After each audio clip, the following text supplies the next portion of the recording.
يا حاج، الجو نار النهارده يا حاج، انا مش عارف درجه الحراره. نصيف؟ لا وانا رحت معاك ترى داخله في حوار تاني خالص. لا هنصيف ان شاء الله، بس اصل الاوضاع يا حاجه اللي حوالينا في البلد الصراحه مش مساعده الواحد يروح يصيف ده بيقول لك القاهره والعه هناك على فكره. واللي فيها يا زواقه حاج ده بقى. الكلام ده في رمسيس وخلصت خلاص الحمد انت لله مالك يا يعني. حماد؟ انت اللي دخلك في الحوار اصلا. انا مش فاهم انت قاعد معانا ليه. لا اصل رمسيس فعلا بعيد عن الحوار اللي انا بتكلم على الاوضاع كلها يا حاج. مش دي بس يعني ليزا مثلا اللوحه بتاعتها مسروقه. انا مش عايز بقى الاجانب يقول لك اصل المصريين مش في دماغهم الملكيه الفكريه وقاعدين يروحوا هو ايه يصيفوا علاقه وبتاع. ليزا بالمصيف اصلا؟ يا حماده انت ايش حشرك في الحوار اصلا؟ انا مش عارف انت مال.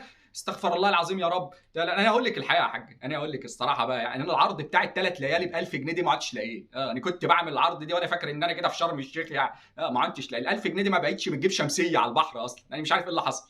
انا مرتبي دي ما يعديش على صيف الصراحه، دي مش بتاع مانجا وبطيخ والكلام ده انت عارفه يعني. انا مرتبي دي شتوي، اخره كوز بطاطا بتاع وتقعدي على الكنبه وزي الفل كده. لكن تقولي لي الجو دي انا مش بتاع طب اشوف لك انا يا الصراحه حاج يعني. شقه في راس البر كده على قد يا الايد يعني. يلا وانت مالك؟ وانت ما حدش سالك اصلا. انا مش هو انت فاكر يا حماده ان انا رحت اصيف هاخدك معايا انا مثلا؟ قلت حماده انت اساعد بتصيف بس كل والله. خميس وانت فاكرني مش عارف؟